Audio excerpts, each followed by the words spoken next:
Imaginez une salle à manger luxueuse, aux murs revêtus de bois noble, avec des lustres de cristal reflétant une lumière douce. Dans cet environnement feutré, une conversation entre milliardaires se déroule sans la moindre gêne autour d'un sujet qui, pour le reste du monde, serait scandaleux. Mais pour eux, ce n'est qu'un détail stratégique, une simple question d'éthique. Ils ne parlent pas de règles, mais de convenances, pas de bien ou de mal, mais de ce qui est nécessaire pour maintenir et étendre leur empire. Dans ce monde, la morale commune est un concept presque sans pertinence. L'éthique que vous avez apprise à l'école, celle qui sert à maintenir l'ordre et garantir une certaine justice entre les individus ordinaires, ne s'applique pas ici. Car pour les riches, il existe un autre code, une éthique propre, construite autour du pouvoir, de la survie et de l'exclusivité. Vous êtes-vous déjà demandé ce que cela signifie de vivre dans un monde où les règles morales changent selon le solde bancaire? Où le bien et le mal se déforment en fonction de l'étendue de votre fortune? C'est exactement ce qui se passe. Et comprendre cette éthique parallèle est essentiel pour saisir les dynamiques d'inégalité, de privilèges et de tensions sociales qui nous entourent. Mais allons-y doucement. Avant de pénétrer dans cet univers, posez-vous cette question. Comment un groupe de personnes peut-il se permettre de définir une morale à part? Quelles forces sociales, historiques et psychologiques rendent cela possible? Et surtout, quel est le coût de cette morale parallèle pour le reste de la société? L'histoire est remplie d'exemples où des groupes puissants ont créé leur propre système de valeurs pour justifier leur domination. Rois, nobles, magnates de l'industrie, et aujourd'hui, les méga-entrepreneurs et milliardaires de la technologie ou de la finance partagent une logique similaire. Ils doivent justifier, à leurs yeux et à ceux du monde, pourquoi ils détiennent autant de pouvoir et de richesse, même face à des inégalités criantes. Cette justification n'est pas qu'un prétexte pour préserver des privilèges, c'est une véritable morale alternative qui imprègne leurs décisions, leurs actions et leurs discours. Cette éthique propre naît du besoin de maintenir une cohésion interne au groupe, de préserver leur image auprès de leurs pairs et de se protéger des critiques extérieures. Voici une première curiosité. Avez-vous remarqué à quel point les discours sur la méritocratie, l'entrepreneuriat et la liberté individuelle sont systématiquement répétés par ceux qui occupent le sommet de la pyramide sociale? Cette insistance n'a rien d'un hasard. Elle fonctionne comme un pilier de cette éthique parallèle, le fondement narratif qui soutient l'idée selon laquelle les riches sont méritants et que leurs actions, aussi controversées soient-elles, ont un sens dans un monde perçu comme juste, du moins selon leurs critères. L'éthique des riches repose fortement sur le mérite, mais un mérite façonné par des règles qu'ils contribuent eux-mêmes à créer et modifier. Un paradoxe apparaît. Alors qu'ils affirment que leur richesse est le fruit exclusif de leur effort et de leur talent, le système dans lequel ils évoluent est tout sauf neutre ou équitable. L'accès à des réseaux exclusifs, à une éducation d'élite, à des ressources financières pour investir dans des projets risqués, et le pouvoir d'influencer lois et régulations créent un terrain de jeu biaisé. Comment soutenir alors la narration du mérite pur quand tant d'avantages sont hérités ou achetés? Ce paradoxe alimente un micro-conflit interne et externe. En eux-mêmes, les riches doivent affronter, consciemment ou non, l'idée que tout ne vient pas du mérite personnel. Et de l'extérieur, ils sont la cible de critiques et de remises en question qui menacent la légitimité de cette éthique parallèle. C'est là qu'intervient l'élément le plus subtil et le plus puissant de cette morale, la négation du conflit. Les riches ont tendance à construire des récits qui rendent invisibles leurs avantages structurels, présentant leur succès comme exclusivement dû à l'effort personnel. Ainsi, ils justifient leur position, même si elle repose sur des systèmes inégalitaires. Contrairement à l'éthique universelle, qui cherche à appliquer des principes de justice et d'équité, l'éthique des riches est profondément pragmatique. Elle fonctionne davantage comme un manuel de survie au sommet du monde que comme un code moral fixe. Dans ce manuel, Les décisions sont évaluées non pas en fonction de leur impact social, mais selon leur retour immédiat et leur capacité à maintenir le pouvoir. La logique est simple. La fin justifie les moyens, tant que ces moyens ne compromettent ni l'image publique, ni la stabilité du système qui les soutient. Et qu'est-ce que cela signifie concrètement ? Cela signifie que des pratiques comme l'évasion fiscale, le lobbying politique intensif, la manipulation des marchés ou la délocalisation des risques et des pertes ne sont pas seulement tolérées, elles sont souvent célébrées comme des compétences stratégiques.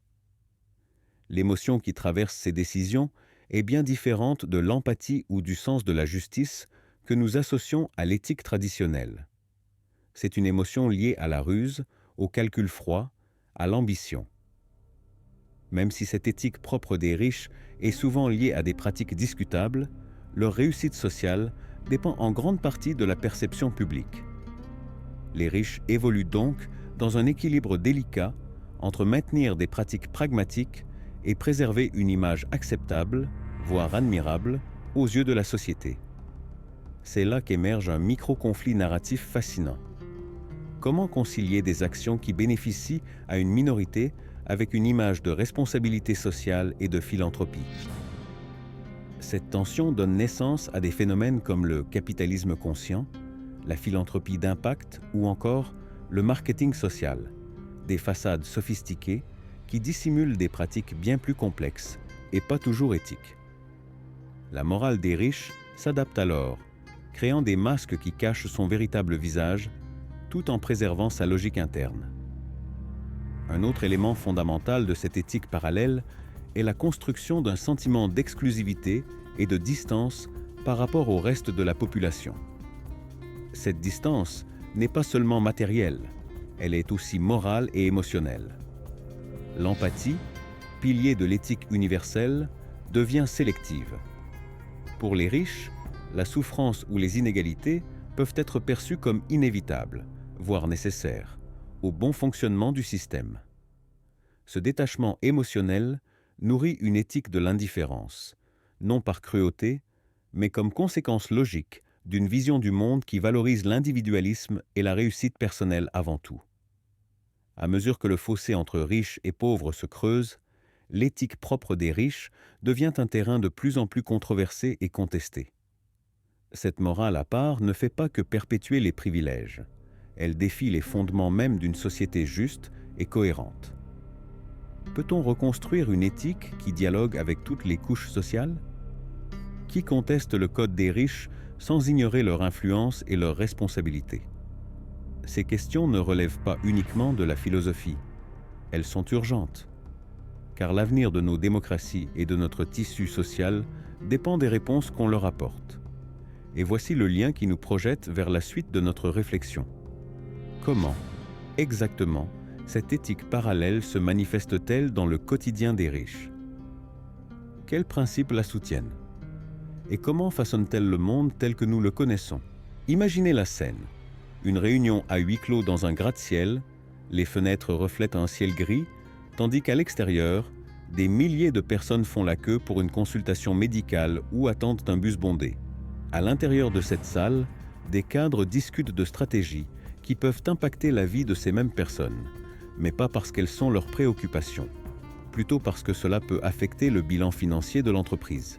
C'est dans ce contraste brutal que l'on perçoit comment l'éthique des riches se manifeste dans le pouvoir et l'influence. Le pouvoir, dans son essence, n'est pas neutre. Il façonne les règles, définit les priorités, décide qui avance et qui reste en arrière. Et quand le pouvoir est concentré entre les mains de quelques-uns, on assiste à l'émergence d'une éthique qui sert à maintenir cette concentration. C'est l'éthique du pouvoir, où les décisions sont guidées par la logique de la survie du plus fort, ou, mieux dit, du plus influent. Dans notre quotidien, cette éthique peut sembler éloignée, un sujet réservé aux spécialistes et aux actualités économiques. Mais ce n'est pas le cas. Chaque fois qu'une grande entreprise décide de réduire ses coûts en licenciant des employés, chaque fois qu'un gouvernement cède aux pressions du lobbying pour assouplir les lois environnementales, nous assistons à l'éthique des riches en action. Une éthique qui ignore souvent les impacts humains et sociaux au nom du profit et de la stabilité du système. Prenons un exemple plus concret. Vous vous souvenez de la crise financière de 2008? Beaucoup de personnes ont perdu leur maison, leur emploi, leur stabilité. Mais peu de hauts dirigeants ont été tenus responsables. En réalité, beaucoup ont continué à recevoir des primes de plusieurs millions même après la crise, alors que des millions subissaient des conséquences sévères. Cette situation illustre parfaitement l'éthique des riches. Le système était conçu pour protéger le sommet, même si cela signifiait un préjudice pour la base. Ce n'était pas seulement une défaillance économique, c'était un effondrement éthique qui a mis en lumière les failles de cette morale propre. Et combien de fois avez-vous ressenti, dans votre travail ou votre communauté, que les règles sont différentes pour ceux qui sont au sommet? Que l'honnêteté exigée de vous n'est pas la même que celle attendue de ceux qui ont pouvoir et argent? Ce n'est pas une coïncidence, c'est la manifestation quotidienne de l'éthique des riches. Un autre aspect central de cette éthique est l'idée de l'héritage. Pour les riches, l'accumulation de pouvoir et de richesse n'est pas un objectif isolé, mais fait partie d'une mission plus vaste, maintenir le contrôle à travers les générations. Cette pensée engendre une morale qui justifie des mesures dures et stratégiques, souvent en dehors des limites de l'éthique commune, comme moyen d'assurer la perpétuation de l'influence familiale ou entrepreneuriale. Pensez aux grandes fortunes qui traversent les siècles, aux dynasties qui ont façonné des pays entiers, restant au contrôle grâce à cette éthique qui transcende le temps. Cette dimension exerce une pression constante pour protéger le patrimoine et l'influence à tout prix. Et cette pression, à son tour, légitime des comportements qui seraient condamnés s'ils étaient pratiqués par des personnes ordinaires. La logique est claire. Maintenir le pouvoir est plus important que les règles, car le pouvoir garantit la survie et la domination. Au cœur de cette éthique se trouve le jeu politique. Nous ne parlons pas seulement d'idéologie ou de débats publics, mais des négociations à huis clos, des accords que personne ne voit, des décisions qui façonnent les lois et règlements pour bénéficier à quelques-uns. Le lobbying, une pratique légale mais souvent moralement ambiguë, est un des outils de cette éthique. Les grandes entreprises investissent des milliards dans des campagnes d'influence pour s'assurer que leurs règles prévalent, même si cela signifie sacrifier les droits des travailleurs, les normes environnementales ou l'accès équitable aux services publics. Et pour le citoyen ordinaire, le sentiment d'impuissance grandit, car il perçoit que l'éthique officielle de la société, celle de la justice, de l'égalité, ne s'applique pas à ceux qui ont argent et pouvoir. Cela alimente un cycle de méfiance, d'aliénation et, dans les cas extrêmes, de révolte sociale. Aujourd'hui, nous vivons dans un monde connecté, où les réseaux sociaux et Internet amplifient les possibilités d'influence, pour le meilleur et pour le pire. L'éthique des riches s'est aussi adaptée à ce contexte. Les grandes entreprises technologiques et leurs milliardaires contrôlent les données, les algorithmes et les informations, façonnant les comportements et les opinions à l'échelle mondiale. Cette influence n'est pas seulement économique, elle est aussi culturelle et politique. Et dans ce domaine numérique, l'éthique des riches révèle un aspect encore plus inquiétant: la manipulation du réel pour préserver le pouvoir. Fake news, campagnes de désinformation et contrôle des récits sont utilisés comme des armes, un exemple clair de la manière dont le code moral des puissants priorise le contrôle au-dessus de la vérité. Maintenant, vous vous demandez peut-être: mais quel rapport avec moi? Je ne suis pas riche, je ne prends pas ces décisions. Et voilà le grand piège de cette éthique propre aux riches: ce n'est pas un phénomène isolé, mais un système qui affecte tout le monde.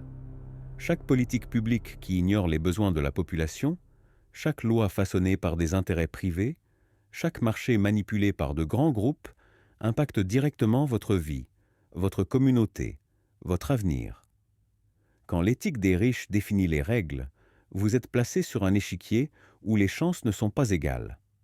Cela se produit dans votre travail, dans votre quartier, dans votre pays. Même si de façon subtile, c'est là. Face à ce scénario, une question urgente se pose. Comment déconstruire cette éthique propre, qui soutient les privilèges et les inégalités? Comment construire une morale vraie, partagé et capable de connecter différentes réalités? Cette réflexion ne peut pas attendre. Il est nécessaire de reconnaître le pouvoir que cette éthique exerce et l'impact qu'elle a sur la vie de millions de personnes.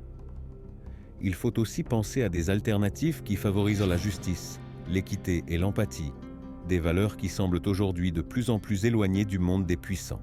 Vous êtes-vous déjà demandé ce qui se passe derrière les coulisses du pouvoir? Ce que les grandes fortunes et leurs réseaux invisibles cachent, que le public ne voit jamais? L'éthique des riches ne se limite pas à des codes écrits ou à des discours publics. Elle se manifeste à travers des règles tacites, des accords implicites, des décisions qui ne font jamais la une des journaux. Cette couche souterraine d'une éthique parallèle est sans doute la plus puissante et la plus dangereuse.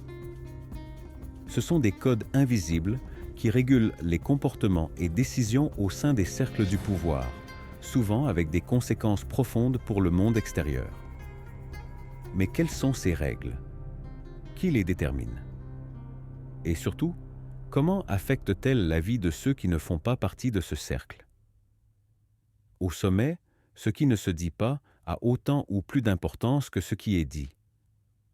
Il existe un principe implicite: préserver le système, protéger le groupe, garantir la continuité du pouvoir. Ce silence constructif régule les fuites d'informations, les fraudes internes, les dérives éthiques et même les crimes économiques qui ne sont jamais publiquement punis.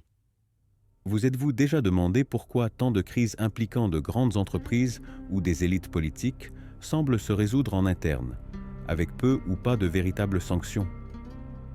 Ce silence est l'une des règles les plus efficaces de cette éthique parallèle. Garder le secret, c'est garder le pouvoir. Un autre pilier essentiel de la morale des riches est le réseau de faveurs et de contreparties qui n'apparaissent pas dans les livres comptables. Il ne s'agit pas seulement d'argent, mais d'influence, d'opportunités exclusives, d'accès privilégié à des informations stratégiques. Une faveur accordée peut garantir une position, un contrat, une décision favorable dans le futur. Ce système crée un cercle vicieux, une toile où tous les impliqués sont, à des degrés divers, complices. Et lorsqu'une personne tente de briser ce réseau, elle rencontre rapidement des barrières invisibles: exclusion sociale, boycott professionnel, persécution. Comment briser cette toile si le système lui-même est conçu pour se protéger? Ce qui est hors de vue, pour beaucoup, n'existe pas. Ce principe n'a jamais été aussi vrai. L'éthique des riches exploite cette logique de l'invisibilité pour justifier des actions qui seraient moralement contestables dans d'autres circonstances.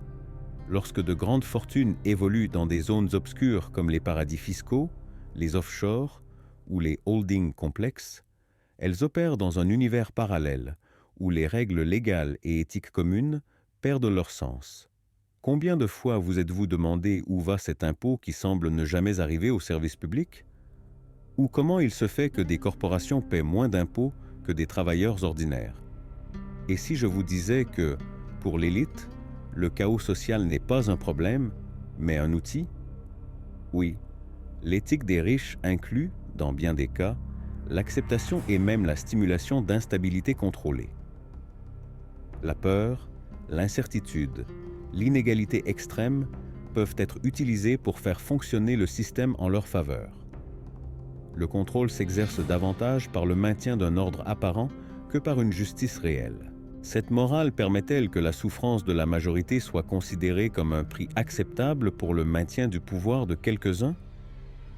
Avez-vous déjà entendu parler des exceptions faites pour ceux qui ont de l'argent? Ce ne sont pas de simples cas isolés. Au fond, l'éthique des riches fonctionne selon une logique d'exception constante.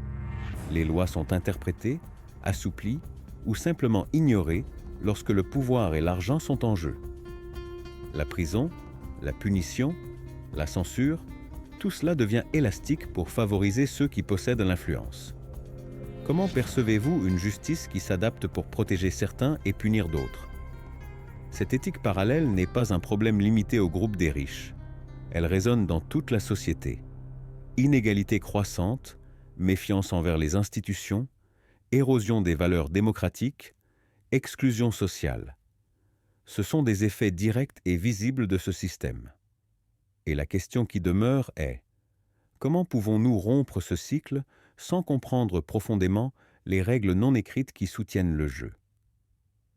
À mesure que le monde avance vers plus de transparence et de technologie, l'éthique des riches commence à être défiée comme jamais auparavant. Les réseaux sociaux, la presse investigative et la pression publique amplifient la portée des dénonciations et des questionnements. Mais ce nouveau contexte sera-t-il suffisant pour démanteler une morale si enracinée et adaptable? Ou verrons-nous la création de nouveaux codes, encore plus sophistiqués? Imaginez un instant que vous êtes devant une porte qui, peu importe combien vous frappez, refuse de s'ouvrir. Non pas parce que vous manquez de force ou de raison, mais parce que cette porte a été conçue pour rester inaccessible. Une barrière invisible, construite avec les pierres de l'exclusivité, de la ségrégation et d'une éthique qui ne sert que ceux qui se trouvent de l'autre côté. C'est ainsi que fonctionne l'éthique des riches, comme un mur invisible qui divise le monde en deux, le leur et le nôtre. Un mur qui n'est pas fait de briques, mais de règles, de privilèges et de normes propres qui créent un univers parallèle où la justice, la morale et la responsabilité ont des interprétations singulières. Pourquoi cette exclusivité existe-t-elle? Que signifie-t-elle pour ceux qui sont dehors? Et plus important encore, comment transforme-t-elle l'idée même du bien et du mal? L'éthique des riches est faite d'exceptions. Alors que pour la majorité, l'éthique est un ensemble de normes et de valeurs guidant le comportement vers le bien commun, pour les puissants, ces normes deviennent flexibles, adaptables, modelées selon les besoins. Ce n'est pas un accident ni une erreur, c'est un système délibérément construit pour garantir que le groupe privilégié puisse agir en dehors des limites qui régissent le reste de la société. Vous êtes-vous déjà demandé pourquoi les scandales impliquant de grandes entreprises ou des politiciens riches aboutissent rarement à de véritables sanctions? Pourquoi la justice semble si souvent hésiter ou reculer devant le pouvoir économique? C'est parce que l'éthique des riches ne se conforme pas aux règles établies. Elle crée ses propres exceptions, justifiées par des arguments tels que nécessité de maintenir la stabilité économique, protection des emplois ou intérêt national. Mais quel est le vrai prix de ces exceptions? Qui gagne vraiment et qui paie la facture? Imaginez un jeune entrepreneur qui suit toutes les règles, travaille dur, paie ses impôts et respecte la législation. Il fait face à des difficultés, à la bureaucratie, à des amendes et à des obstacles presque quotidiens. Maintenant, comparez ce scénario avec celui d'un milliardaire qui, avec toute une équipe d'avocats, exploite les failles légales pour réduire sa charge fiscale à un niveau minimal, tout en investissant dans des paradis fiscaux pour protéger ses fortunes. Qui est vraiment dans l'éthique? Qui joue franc jeu? Cette différence abyssale n'est pas un hasard, mais le résultat de l'éthique des riches, un système où la justice est malléable et sélective. Plus que des règles, l'éthique des riches crée des identités culturelles séparées. Un monde à part, où des valeurs telles que la responsabilité sociale, la solidarité et la transparence sont réinterprétées ou simplement abandonnées. Dans cette culture, le succès se mesure à la capacité de préserver et d'étendre le pouvoir et la richesse, souvent au détriment de l'éthique conventionnelle. C'est un univers où la méritocratie se confond avec le privilège et où la compassion peut être perçue comme une faiblesse. Avez-vous remarqué comment ces différences culturelles alimentent la polarisation sociale? Comment la distance entre riches et pauvres n'est pas seulement économique, mais aussi morale? Saviez-vous que, dans de nombreuses sociétés, les élites ont créé des codes d'honneur et de conduite interdisant l'exposition publique des scandales internes? Cette pratique garantissait que les problèmes soient résolus à la maison, préservant l'image et le pouvoir du groupe. Cette éthique du silence est une arme puissante pour maintenir le contrôle et non par hasard, elle résonne dans les pratiques actuelles des grandes entreprises et des familles milliardaires. Cette tradition du secret est-elle liée à la difficulté que nous avons aujourd'hui à voir les vrais visages du pouvoir, L'exclusivité de cette éthique ne soutient pas seulement des privilèges, elle mine aussi l'essence même de la démocratie. Quand une partie de la société vit selon un code moral distinct, la confiance dans les institutions et les processus démocratiques se détériore. Cela alimente le désenchantement, le cynisme et, dans bien des cas, la radicalisation politique. L'éthique des riches ne serait-elle pas, en dernière analyse, en train de corroder les fondations du pacte social qui unit une nation? Dans cet univers exclusif, ceux qui naissent ou entrent dans le cercle du pouvoir affrontent un dilemme moral constant. Jusqu'où doivent-ils suivre les règles du groupe, même si elles contredisent leurs convictions personnelles? Combien se sont-ils déjà sentis étouffés par la pression de garder le silence ou de cautionner des pratiques douteuses pour ne pas perdre leurs privilèges? Cette tension interne est le portrait de l'éthique des riches, un système qui exige la loyauté avant la justice. Maintenant, fermez les yeux un instant et pensez. Quelle éthique portez-vous au quotidien? Quelles sont les valeurs que vous choisissez quand personne ne regarde? Comment pouvons-nous, individuellement et collectivement, défier ce système d'exclusivité pour construire une morale inclusive et juste pour tous? C'est une question urgente qui définit non seulement le présent, mais aussi l'avenir de la société. Imaginez un immense échiquier où les pièces ne sont pas seulement des figures en bois, mais des personnes, des décisions, des lois et de l'argent. Maintenant, imaginez que ceux qui jouent ne se contentent pas de déplacer les pièces sur le plateau, mais qu'ils redessinent le jeu lui-même, tandis que la majorité ignore même qu'elle joue. C'est dans cet univers que l'éthique des riches opère. Un jeu invisible, complexe et impitoyable, qui façonne le destin des nations et la vie quotidienne de milliards de personnes. Mais qu'est-ce qui fait tourner ce jeu? Quelles sont les stratégies qui maintiennent ce système en fonctionnement? Et surtout, comment cette manipulation nous affecte-t-elle tous, même quand nous ne nous en rendons pas compte? Saviez-vous que certaines des plus grandes décisions économiques mondiales, qui influent sur tout, du prix du carburant à la santé publique, sont prises lors de réunions secrètes entre milliardaires et dirigeants politiques?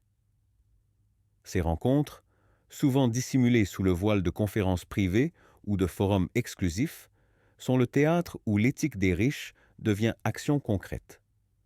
Un exemple célèbre, le groupe Bilderberg, fondé en 1954, qui réunit chaque année environ 120 leaders influents des milieux des affaires, de la finance, de la politique et des médias.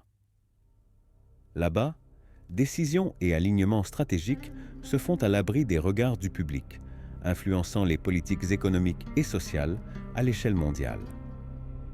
Pourquoi ces réunions sont-elles secrètes? Que veulent-ils nous cacher? En 2016, le monde fut secoué par la fuite des Panama Papers, des millions de documents révélant comment l'élite mondiale utilisait des paradis fiscaux pour dissimuler des richesses, éviter les impôts et souvent blanchir de l'argent. L'impact fut dévastateur. Des dirigeants politiques tombèrent, des fortunes furent exposées et une vague d'indignation publique déferla sur la planète. Mais malgré cette exposition, peu de changements concrets suivirent. Pourquoi? Parce qu'en coulisses, les règles du jeu restèrent les mêmes. L'éthique des riches, même face au scandale, conserve son pouvoir d'adaptation et de survie. Cela révèle une leçon dure. Dénoncer ne suffit pas à transformer. Selon le rapport d'Oxfam de 2023, les 10 personnes les plus riches du monde possèdent une fortune combinée supérieure à la somme des biens de 3,1 milliards de personnes, soit la moitié de la population mondiale. Pendant ce temps, plus de 700 millions de personnes vivent dans l'extrême pauvreté, avec moins de 2,15 $ par jour. Ce fossé n'est pas qu'économique, il est éthique, social et politique. Comment un système concentrant autant de richesses entre si peu de mains peut-il être justifié moralement? Respirez profondément et réfléchissez. Face à ce tableau, quel est votre rôle? Êtes-vous un simple spectateur ou avez-vous le pouvoir de questionner et d'agir? Cette réflexion est essentielle pour ne pas perdre espoir ni capacité de changement. L'éthique des riches s'exprime aussi dans le contrôle des récits que nous entendons. De grands conglomérats médiatiques, souvent liés à de puissants intérêts économiques, façonnent l'information qui nous parvient. Il n'est pas surprenant que certains sujets reçoivent une large couverture, tandis que d'autres sont minimisés ou ignorés. Avez-vous remarqué comment les gros titres sur la corruption chez les politiciens ordinaires font la une, tandis que les scandales impliquant de grandes entreprises ou des banques sont traités avec plus de prudence? Cette manipulation crée un récit qui oriente l'opinion publique vers ce qui sert les intérêts du groupe dominant, protégeant ses privilèges et détournant l'attention des injustices les plus profondes. La crise financière mondiale de 2008 fut un tournant.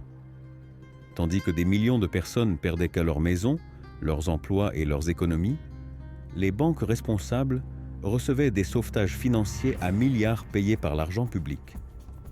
Malgré l'impact dévastateur, peu de dirigeants furent tenus pénalement responsables. Cette situation provoqua une crise de confiance sans précédent envers les institutions financières et politiques. Mais ce que peu savent, c'est que durant et après la crise, les coulisses financières et politiques continuèrent à fonctionner avec les mêmes pratiques qui menèrent à l'effondrement. L'éthique des riches montra, dans ce contexte, son visage le plus cruel, l'impunité. Si l'éthique des riches permet que les règles du jeu soient enfreintes en toute impunité, quelle place reste-t-il pour la justice? Comment bâtir un système qui fonctionne pour tous et non pas uniquement pour une minorité privilégiée? Peut-être pensez-vous que tout cela est loin de vous, que ces problèmes sont pour les autres à résoudre. Mais réfléchissez à votre quotidien. Les inégalités visibles dans les villes, l'accès inégal aux services publics, la précarité de la santé et de l'éducation, la crise environnementale, tout cela est connecté à ce système invisible d'éthique. Quand le pouvoir s'exerce sans responsabilité, quand la richesse est protégée à tout prix, c'est la société tout entière qui souffre. Cet effet domino nous touche tous. Quand avez-vous ressenti pour la dernière fois que le système qui gouverne le monde se souciait vraiment de vous? Que les règles, les lois, les institutions étaient réellement à votre service, et pas seulement au service de ceux qui possèdent déjà tout? Si l'éthique des riches a construit des murs invisibles, aujourd'hui, ces murs commencent à se fissurer. La crise mondiale de confiance n'est pas un phénomène lointain, c'est une fracture qui traverse l'âme des sociétés. Et dans cet abîme d'incertitude, une question urgente surgit. Y a-t-il encore de la place pour une éthique qui unit plutôt que divise? Imaginez un monde où les puissants ne dictent plus les règles, où la richesse ne rime pas avec impunité et où le fait d'être éthique ne dépend pas de votre compte en banque. Cela semble utopique? Peut-être. Mais c'est aussi la seule issue possible pour éviter que le fossé entre eux et nous ne se transforme en un gouffre sans retour.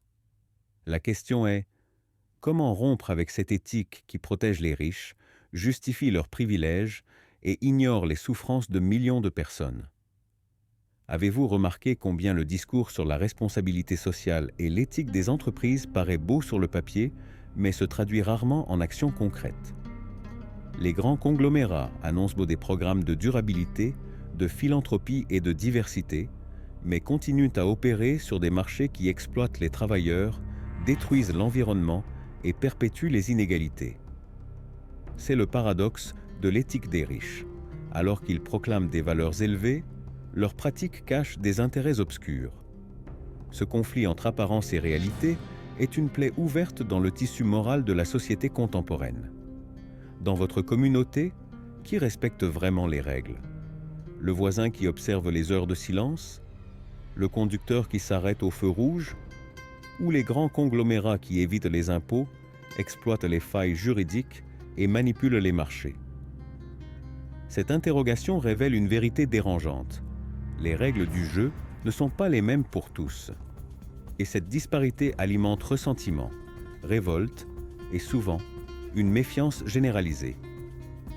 Cette éthique inégale est-elle viable? Le géant Amazon est un exemple emblématique de cette dualité. D'un côté, innovant et créateur d'emplois, de l'autre, cible de dénonciation sur des conditions de travail précaires, un monopole et des stratégies agressives pour écraser les concurrents plus petits. En 2020, l'entreprise a généré plus de 386 milliards de dollars de chiffre d'affaires, mais des centaines de ses employés ont dénoncé des horaires exténuants et une pression excessive. Ce contraste entre croissance et souffrance soulève des questions profondes. Quel est le prix du succès quand l'éthique est relative? Et quelle responsabilité incombe aux consommateurs qui alimentent ce système? Saviez-vous que les campagnes philanthropiques des milliardaires sont souvent utilisées comme outils d'image pour protéger des intérêts économiques plus vastes? Ce n'est pas une critique de la philanthropie en soi, mais un avertissement pour nous inviter à nous interroger. Jusqu'où ces actions sont-elles sincères et dans quelle mesure ne font-elles pas partie d'une stratégie pour préserver le statu quo? La technologie est souvent présentée comme la solution aux problèmes du monde, et à bien des égards, elle l'est. Cependant, elle est aussi utilisée pour renforcer le pouvoir des élites. La surveillance de masse, le contrôle de l'information, l'usage d'algorithmes pour manipuler les comportements, tout cela crée une nouvelle couche de l'éthique des riches, désormais digitale. Avez-vous déjà pensé à qui contrôle les données que vous générez chaque jour? Qui décide de ce que vous voyez et de ce qui est caché? Face à ce tableau, quel rôle voulez-vous jouer? Le futur que nous désirons peut-il naître des cendres de ce système inégal? Ou sommes-nous condamnés à répéter les mêmes cycles? Ces questions ne sont pas que philosophiques, elles sont un appel à l'action. Alors que les puissants maintiennent une éthique qui protège leurs privilèges, des mouvements sociaux dans le monde entier se battent pour construire une éthique inclusive et juste. Du Black Lives Matter au Fridays for Future, ces forces défient le système, réclament transparence, égalité et respect. Mais quel est le vrai pouvoir de ces mouvements face à des structures aussi enracinées? Sont-ils la graine d'une nouvelle éthique ou de simples voix isolées face à un géant? La transformation du système exige plus que des révoltes ou des dénonciations. Elle exige une révision profonde des valeurs qui gouvernent nos vies. Elle demande du courage pour questionner les privilèges et un engagement collectif pour reconstruire l'éthique depuis la base. Et pourtant, les résistances sont immenses. La peur de l'inconnu, l'attachement au confort, l'influence des récits dominants. Êtes-vous prêt à voir la réalité derrière les apparences? À affronter la complexité d'un système qui n'a pas été fait pour vous? Quelle éthique voulez-vous construire? Pour vous-même, pour votre communauté, pour le monde? Ces questions nous accompagneront dans la dernière étape de ce voyage, où nous chercherons réponse, chemin et surtout espoir. As-tu déjà réfléchi à pourquoi, malgré tant d'informations, de scandales et de révélations, le système semble inébranlable? Pourquoi, même face aux preuves les plus claires, les structures de pouvoir restent fermes, presque impénétrables? La réponse va au-delà de l'argent, de l'influence ou du contrôle des médias. Ce qui soutient cette machine, cette éthique des riches qui protège les privilèges et perpétue les inégalités, c'est un silence collectif, une passivité déguisée en acceptation et la croyance profondément enracinée que changer le système est impossible. Mais si je te disais que ce silence commence à se fissurer, que cette croyance est remise en question aux quatre coins du monde, que la véritable force pour faire tomber ces murs invisibles réside dans notre capacité à nous réveiller, agir et exiger le changement. Au cours de ce parcours, nous faisons face à des questions qui résonnent dans l'esprit de tous. Qui dicte vraiment les règles du jeu? Pourquoi l'éthique des riches leur permet-elle d'échapper à toute punition? Comment pouvons-nous, en tant que société, reconstruire une éthique qui serve tous, pas seulement quelques privilégiés? Aujourd'hui, nous devons accepter une vérité fondamentale. L'éthique n'est pas une question de classe, mais de choix. Des choix individuels et collectifs qui reflètent les valeurs que nous voulons pour notre monde. Tant que nous accepterons que l'éthique soit un luxe pour quelques-uns et que les règles changent selon le portefeuille de celui qui les suit, nous serons condamnés à vivre dans une société fragmentée, marquée par l'injustice et les inégalités. Mais l'autre face de cette pièce est vraie aussi. Quand l'éthique devient un pacte social, un engagement qui dépasse les intérêts personnels et économiques, la transformation devient possible. Et cette transformation commence par de petites actions du quotidien, mais pleines de sens. As-tu remarqué le pouvoir de ta consommation? Chaque achat que tu fais est un vote pour le monde que tu souhaites construire. En choisissant des marques qui respectent les droits humains, pratiquent la transparence et adoptent des pratiques durables, tu défies le système en place. Aussi petit que cela puisse paraître, la consommation consciente accumule de la force et peut provoquer des changements profonds. Mais ce n'est pas facile. Les choix sont limités, les informations contradictoires et le coût de la conscience semble élevé. C'est là que la responsabilité collective entre en jeu. Nous ne pouvons pas laisser le poids du changement reposer uniquement sur les individus. Il revient aux institutions, aux gouvernements et aux entreprises de créer les conditions pour que l'éthique cesse d'être un privilège et devienne la norme. Si l'éthique est un bien public, participer aux décisions politiques est fondamental. Voter, exiger de la transparence, contrôler les mandats, ce sont toutes des armes pour rompre les cycles de corruption et d'inégalité. Mais le plus important n'est pas seulement de voter, c'est aussi de favoriser des espaces de dialogue, renforcer les mouvements sociaux et faire entendre ta voix. Le silence est complice, l'activisme essentiel. Au fil de l'histoire, les plus grandes révolutions éthiques et sociales sont nées des mouvements populaires, de la lutte pour le droit de vote des femmes à la fin de l'apartheid, des manifestations pour la justice raciale aux marches pour le climat.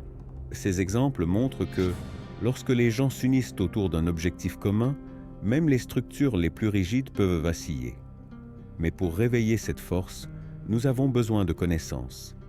L'éducation à l'éthique, la capacité à questionner, la valorisation de la pensée critique, voilà des armes contre les manipulations et les inégalités. Et c'est là où nous voulons être. Un point de départ pour des réflexions qui inspirent des actions réelles. Respire profondément. Sens l'importance de ce qui vient d'être dit. Ce n'est que le début d'une conversation qui doit se répandre, grandir et se renforcer. Si tu es arrivé jusqu'ici, c'est que tu crois en la possibilité de changement. Alors abonne-toi à la chaîne pour ne pas manquer les prochains contenus qui approfondiront encore davantage ces questions. Laisse un like pour aider à diffuser ce message et surtout, partage dans les commentaires tes opinions, questions et expériences. Ta participation est la clé pour que ce réseau de conscience et d'action se renforce de plus en plus. Merci beaucoup d'être avec nous dans ce voyage si nécessaire. Prépare-toi, car dans les prochaines vidéos, nous raconterons des histoires inspirantes de transformation, des stratégies pour agir au quotidien et des débats importants sur comment construire une éthique pour un monde plus juste. Ta voix compte, et ensemble, nous pouvons changer les règles du jeu. À bientôt.